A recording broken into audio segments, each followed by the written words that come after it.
우리 어린이들이 나가는 걸 보면 항상 이 어린이들을 잘 키워야지 이런 생각도 들고, 참 순수하고 깨끗하고 티 없다 이런 생각도 들고, 본받아야지 이런 생각도 들지 않아요? 여러분들 제가 하나 질문을 한번 해보겠는데요. 여러분들 낚시해 보신 분들 계십니까? 역시 아주 낚시도 정화진 집사님 낚시해 보셨군요. 낚시를 아주 좋아하시는 분들도 계시고 그러는데, 특별히 낚시하면서 어디에서 했느냐 하면 그 피어, 바닷가 피어에서 해보신 분들 계세요? 피어에서 사람들이 아주 일렬로 쭉 서가지고 사람들이 많은 속에서 낚시를 해보신 분들 계세요? 사람들이 쭉 서가지고 일렬로 낚시를 하다가 보면 이렇게 고기를 잡아 올릴 때는 참 기분 좋아요. 그렇죠? 옆에 사람들이 막 부러워하고 뭐 그러면은 아주 얼마나 기분이 좋은지 몰라요. 그런데 옆에 사람이 낚싯줄을 잘못 던져가지고서 내 낚싯줄로다가 화해가지고서 막 엉키고 이렇게 그러면 이래 속상하고 기분이 안 좋고 그렇잖아요. 낚싯줄이 탁 엉켰을 때 내가 아무리 고기가 많이 잡힌다고 하더라도 엉킨 낚싯줄을 고치지 않으면, 바로 만들지 않으면 고기를 잡을 수가 없어요. 우리 인생살이도 그렇다는 거예요. 내가 하고 싶은 일, 내가 꿈꾸는 일을 위해서 신나게 일을 하다가 때로는 우리들이 삶 속에서 낚싯줄 엉키듯이 인간관계에서 관계가 막 엉킬 때가 있어요. 그러면 이 관계를 풀어야 하나님께서 주시는 은혜가 경험되고 또 내가 하는 일들이 잘 되지, 그 엉킨 관계를 그대로 두면 나도 모르는 사이에 하나님께서 주시는 행복이 자꾸 줄어들어요. 하나님께서 주시는 은혜를 받을 수가 없어요. 점점 그 엉킨 관계를 그대로 두면 일이 될 듯 하다가도 잘 안 돼요. 왜? 그 엉킨 관계가 내가 복되게 되는 것을 방해하는 거예요. 방해꾼이 계속된다고요. 그런데 우리가 살아가다가 보면 나도 모르는 사이에 내 의지하고 아무 관계없이 자꾸만 매듭이 생기더라는 거예요. 인간관계에서 낚싯줄이 막 엉키듯이 엉키는 일들이 계속 생겨나더라는 거예요. 그런데 이 엉키는 일들이요, 아주 모르는 사람들하고 엉켰으면 좋겠는데 가장 가까운 사람들하고 또 엉키더라는 거예요. 매일 만나는 사람들하고 엉키고 뗄래야 뗄 수 없는 관계에서 더 많이 엉키고, 그러면서 우리들이 이 엉킨 관계 속에서 살려고 하다가 보면 사랑도 또 사랑하고 사랑받는 기쁨을 다 잃어버리게 되더라고요. 사랑하는 사람들과 열심히 함께 일을 해야 큰 일도 할 수 있는데 이렇게 큰 일을 할 수 없는 그런 모습이 될 때가 많이 있더라고요. 우리들 속에서. 때로는 사랑하는 사람인데 그 엉킨 관계 때문에 잘 안 돼. 사랑하는 사람이 잘 안 되는 것을 보면 또 마음이 아프잖아요. 저희 아내가 이제 한 달 동안 캘리포니아를 갔다 왔잖아요. 거기서 이제 손녀를 봐주면서 정말 사랑하는 딸을 위해서 열심히 희생도 하고 노력도 하고 그랬습니다. 캘리포니아 가가지고. 그런데 거기에서 매듭이 생기더라는 거예요. 이 재미난 얘기인데, 손녀가 배꼽이 떨어진 다음에 목욕을 시키는데 아내가 보니까 이건 문제가 있는 거예요. 사위가 손녀딸의 머리에 물을 끼얹으면서 목욕을 시키는 거예요. 우리 아내가 딱 보니까 이게 손녀딸이 막 심하게 울고 물을 그냥 갑자기 어린아이, 이제 금방 태어난 아이에게 머리에 물을 얹으니까 막 그냥 기절하는 것처럼 울고 그러니까, 그러는데 그 사위하고 딸은 보니까 킥킥거리면서 웃으면서 막 이렇게 목욕을 시키는 거란 말이에요. 그러니까 우리 아내가 깜짝 놀라가지고서 노노노노노 그래가지고서 이것을 뺏어가지고 자기가 목욕을 다 시켰다 그래요. 그런데 이렇게 했으면 사위가 딸도 고마워해야 될 거 아니에요. 근데 사위가 삐친 거예요. 여기에서 우리 아내가 모르는 것이 있었어요. 어린아이의 첫 목욕은 미국에서 또 요즘에 아빠가 시킨다네요. 아빠가. 그런데 사위가 이제 자기가 사랑하는 딸이 태어나가지고 첫 목욕을 자기가 시켜 이랬는데 그걸 누가 뺏었어요? 장모가 뺏어버린 거예요. 장모가. 그러니까 삐져가지고서 이제 장모가 하는 일들이 다 싫은 거예요. 다 싫은 거예요. 왜? 서로서의 입장을 몰랐어요. 서로의 문화를 모르는 거예요.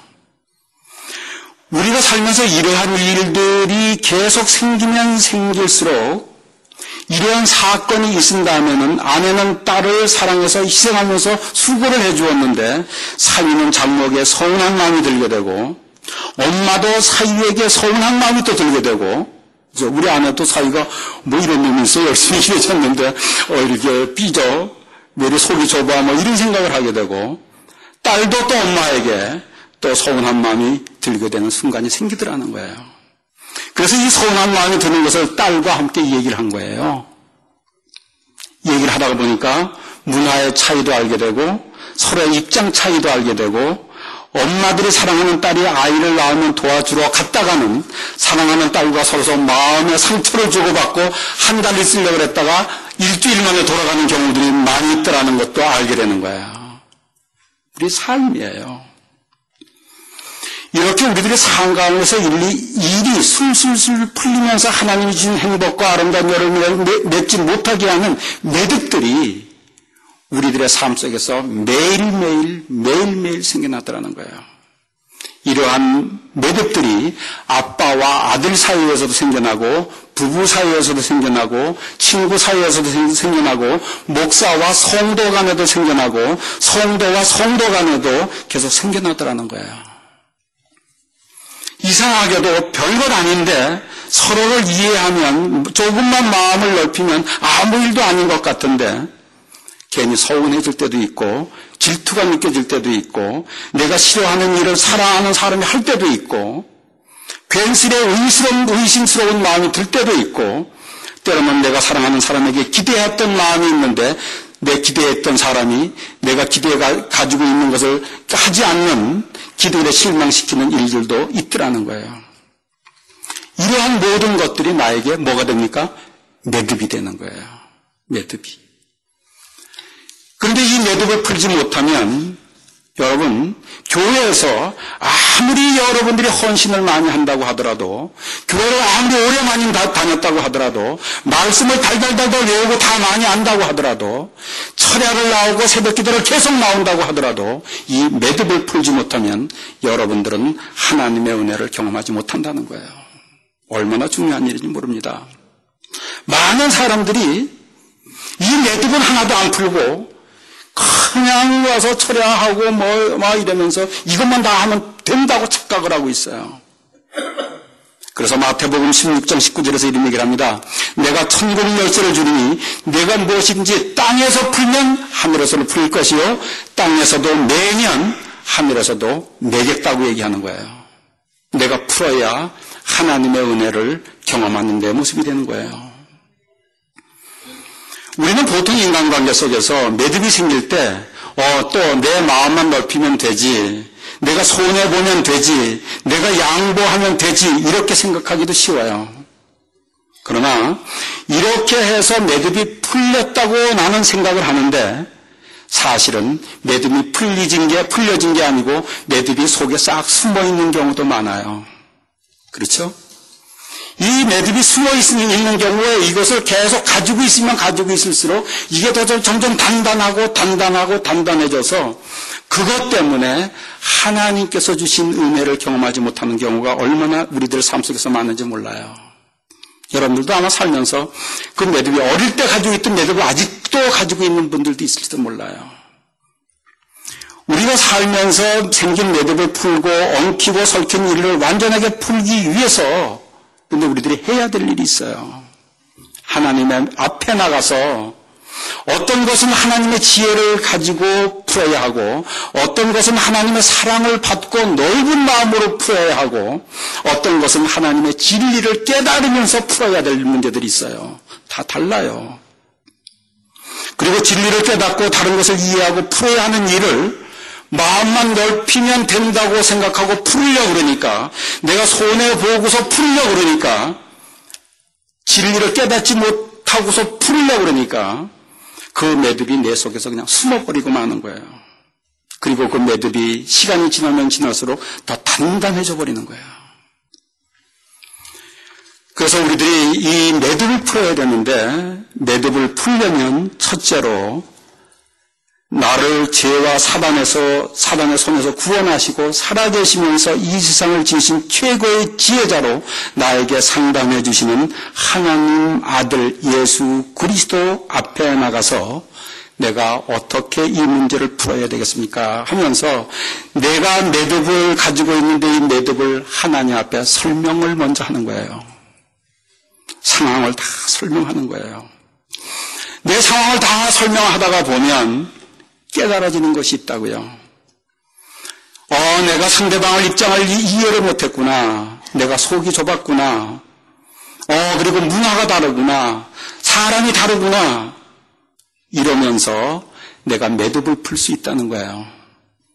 이것을 해 주신다는 신앙 고백을 하는 것이 주는 그리스도시요 살아계시는 하나님이시다 하는 고백이라는 거예요. 내가 주는 그리스도시여 살아계신 하나님이 있습니다 하고서 그분 앞에 가서 내가 매듭을 가지고 있으면서 하나도 풀지 못한다면 나는 말로만 주는 그리스도시여 살아계신 하나님이라고 얘기만 했을 뿐이지 그분을 하나님을 하나님답게 하지 못하는 모습이라는 거예요. 그래서 내가 어려운 문제가 있으면 먼저 하나님 앞에 가지고 나가서 푸는 것, 다 상황을 얘기하는 것, 이것이 천국 열쇠를 사용하는 거라는 거예요. 천국 열쇠를. 많은 사람들이 이렇게 생각합니다. 주는 그리스도여 살아계신 하나님이시다. 그러니까 그것만 믿으면 죽은 다음에 천국 간다, 깼다 났다 이렇게만 생각해요. 그건 아주 어린아이 같은 신앙이에요. 그런데 주는 그리스도에서 살아계신 하나님의 아들 고백을 하면 점점 우리들은 하나님이 살아계시는 것을 경험하게 되고 또 하나님의 그 말씀하시는 음성을 듣게 되고 이러면서 우리들의 인격이, 우리들의 지혜가 자라가게 되는 거 아니겠습니까? 그리고 우리들이 또 이해해야 되는 것이 있어요. 주는 그리스도시여 살아계시는 하나님의 아들이십니다. 이 신앙을 고백하는 사람들은 먼저 하나님이 나를 위해서 십자가에 돌아가신 그 사랑을 생각하니까, 사랑을 받게 되니까 내 마음이 넓어집니다. 여러분, 이 세상 살아가면서 내가 사랑을 누구에게 많이 받으면 받는 만큼 내 마음은 넓어져요. 내가 사랑을 받지 못했으면 좁아져요. 남편으로부터 사랑을 많이 받은 사람들은 너그러워져요. 남편으로부터 사랑을 못 받았어. 그냥 같이 살기만 하지 마음이 하나도 안 통해. 사랑이 느껴지지도 않아. 그럼 직장에 가서든지 어디 가서든지 늘 불평거리를 찾게 되는 그런 사람이 돼버리는 거예요. 넓지 못하니까. 근데 이상하게 사랑을 받으면 느긋해지고 여유 있어지는 거 아니겠어요? 하나님의 사랑을 받으면, 그분이 나를 위해서 십자가에 돌아가신 사랑을 많이 받으면 이상하게 용서할 수 있는 힘이 커져요. 억지로 용서하는 것이 아니고 사랑받은 넓은 마음으로 용서하게 되는 거 아니겠어요? 그 다음에 주님 그리스도시여 살아계시는 하나님의 아들이시다 하는 신앙 고백을 하는 사람들은 내 자신을 정확하게 볼 수 있는 실력이 생깁니다. 내 자신을 정확하게 보게 돼요. 우리 그렇지 않습니까? 살아가다가 보면 툭 하면 나도 모르게 미움에 매이게 되고요. 나도 모르는 사이에 질투에 매이게 되고 이기심에 매이게 되고 욕심에 매이게 되고 또 때로는 나를 합리화시키기 위해서 거짓말하는 나의 모습이 되게 되고 이런 연약한 존재 아닙니까? 거기에다가 내 중심적으로 세상을 다 보려고 하는 마음도 또 생기는 거 아니겠어요? 그러니 늘 인간관계를 하면서 내 판단이 옳지 않음을 인정하면서 인간관계에서 생긴 매듭을 풀 수 있는 인격을 가진 사람이 하나님 앞에 나가서 내 자신을 보면서 되는 거예요. 신앙생활 한다고 하면서요, 어떤 사람들은 자기를 전혀 못 봐. 자기는 항상 옳다고만 생각해요. 피조물이에요. 연약한 존재예요. 늘 사탄의 노예가 되어가지고서 헤매는 모습이 우리들의 모습이잖아요. 그것을 볼 줄 아는 거예요. 주는 그리스도시여 살아계신 하나님이라고 고백하는 사람들은 나를 볼 줄 알아요. 그래서 히브리서 4장 12절에서 이런 얘기를 합니다. 하나님의 말씀은 살았고 운동력이 있어 좌우에 날쌘 어떤 검보다도 예리하여 혼과 영과 및 관절과 골수를 찔러주기까지 하며 또 마음의 생각과 뜻을 감찰하시나니 지은 것이 하나라도 그 앞에 나타나지 않음이 없고 오직 만물이 우리를 상관하시는 자의 눈앞에 벌거벗은 자같이 드러나느니라. 나의 모든 모습이 하나님 앞에 나가면 드러나는 거예요. 이렇게 자신의 벌거벗은 모습을 아는 사람들은, 할 줄 아는 사람들은 사람들하고 대화하면서 상대방의 이야기를 들을 줄 알고요. 잘못했을 때 미안하다고 얘기할 줄 알고, 책임질 것은 책임질 줄 알고 매듭을 잘 풀어가는 사람이 되는 거예요. 그러나 자기를 못 보는 사람들은 어떻습니까? 전부 다 나에게는 문제가 하나도 없고 남에게만 다 문제가 있다고 생각하는 거예요. 세상이 전부 다 불공평하다고만 생각하는 거예요. 세상이 전부 다 못된 사람들만 있다고 생각하는 거예요. 전부 다 의심거리만 보이는 거예요. 저는 헌집을 침례교회 모든 성도들이 주는 그리스도에서 살아계신 하나님이라는 신앙 고백을 하면서 내 자신을 정확하게 볼 줄 아는 성도들 되시길 주의 이름으로 축원하겠습니다. 그게 매듭을 푸는 기름길이에요. 그 다음에 셋째로 주는 그리스도시여 살아계시는 하나님의 아들이시다 하는 신앙 고백을 하는 사람들은 문제를 풀 때 내 생각을 가지고 푸는 게 아니라 하나님의 지혜를 가지고 문제를 풀 줄 아는 거예요. 우리 생각하고 하나님의 생각은 달라요. 그런데 그분 앞에 가서 기도하다가 보면 그분의 지혜가 생각나는 거 아니겠어요? 이 지혜를 잘 사용한 사람이 성경에 인물 한 사람 있잖아요. 솔로몬이잖아요. 솔로몬에게 두 여인이 한 아이를 데리고 와가지고 얘기를 합니다. 둘 다 이게 자기 아이라고. 솔로몬이 지혜를 사용한다고요. 하나님의 지혜. 이 세상에 있는 이치, 법칙을 가지고 사용하는 거예요. 사랑하는 엄마는 자기가 손해를 보더라도 사랑하는 자녀를 살린다는 진리의 법칙을 알고 그걸 사용하잖아요. 그래서 솔로몬이 얘기를 합니다. 이 아이를 칼로 반을 갈라서 나누어 주라고. 그러니 한 어머니는 그렇게 하세요. 그러면 참 공평하게 되는 겁니다. 맞아요. 잘해요. 그런데 한 어머니는 깜짝 놀라서 그러지 마세요. 이 아이를 저 여인에게 주라고 얘기합니다. 참 어머니와 가짜 어머니를 구분하는 지혜로운 솔로몬이에요. 우리들이 이 세상 살아가면서 이 하나님의 주시는 지혜를 가지고 세상을 분별할 수 있는 실력 있는 성도들 되시길 주님으로 축원하겠습니다. 교회에서도 보면은요, 하나님을 정말 사랑하는 사람, 하나님의 자녀를 사랑하는 사람과 그렇지 않은 사람들과 구분이 됩니다. 여러분들 자세히 보세요. 구분됩니다. 이렇게 주는 그리스도시여 하나님의 살아계신 아들이시다라고 고백하는 사람은 자기 자신을 볼 줄 알고 세상도 볼 줄 알고 하나님의 지혜도 볼 줄 알아서 그걸 가지고서 이 세상에서 생기는 매듭들을 풀어나가고 또 풀어나가면서 하나님이 주시는 복을 내 것으로 만드는 거예요. 이게 신앙생활이에요. 그래서 요한복음 1장에서 예수님을 빛이라고 얘기를 합니다. 예수님을 믿는 사람들은 그래서 하나님 앞에 나가서 자기 자신도 보고 세상의 참과 거짓도 보고 진실도 보고 하나님의 지혜도 보고 그러면서 나를 복되게 만들어 나가고 또 때로는 내가 모르는 것을 알게 되니까 겸손하게 되고 들을 줄 아는 사람이 되고 배울 줄 아는 사람이 되고 잘못을 인정하는 사람이 되고 또 하나님의 진리를 사용하면서 지혜로운 사람이 되는 거예요. 신앙생활을 30년, 40년, 50년, 100년을 했다고 하더라도 이것을 할 줄 모르면 그 사람은 처음이나 나중이나 똑같아 버리고 말잖아요. 이러한 천국 열쇠를 사용할 줄 아는 사람들은 문제를 풀어나가면서 점점점 자기의 인격을 성숙해 나가고 지혜를 성숙해 나가고 그러면서 하나님의 살아계심, 하나님의 진리의 말씀이 얼마나 위대한 것을 깨닫게 또 되는 거잖아요. 그러면서 점점 내가 신앙이 성숙되는 모습이 되는 거 아니겠습니까? 이러한 천국 열쇠를 사용하는 제자들이 되게 하려고 예수님께서 지금 이제 예수님 제자들을 불렀어요. 그리고 질문을 합니다.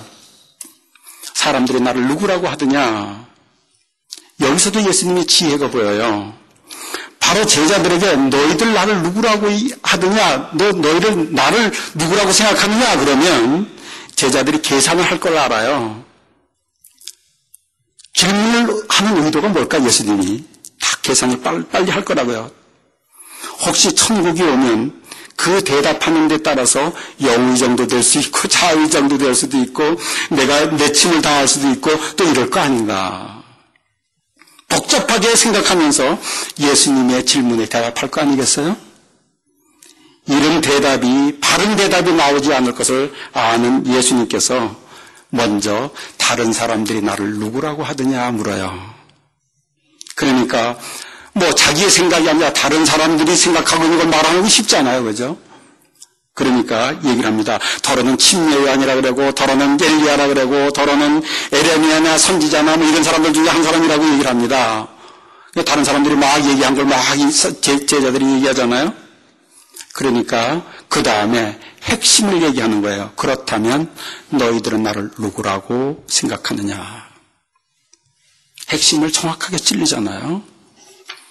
그러니까 베드로가 대답합니다. 주는 그리스도시요 살아계시는 하나님의 아들이시니이다. 이 정확한 대답을 들은 예수님이 기쁜 거예요. 흥분했어요.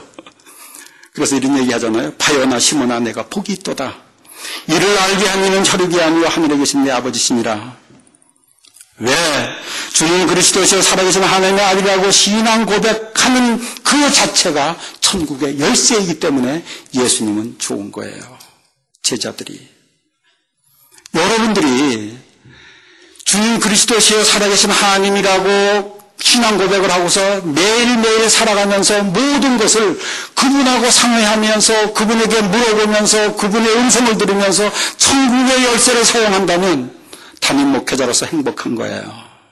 근데 그것은 하나도 안 하고 여러분들의 생각을 가지고 여러분들의 뜻을 가지고 열심히 살아가려고 그러면 담임 목회자는 괴로운 거예요.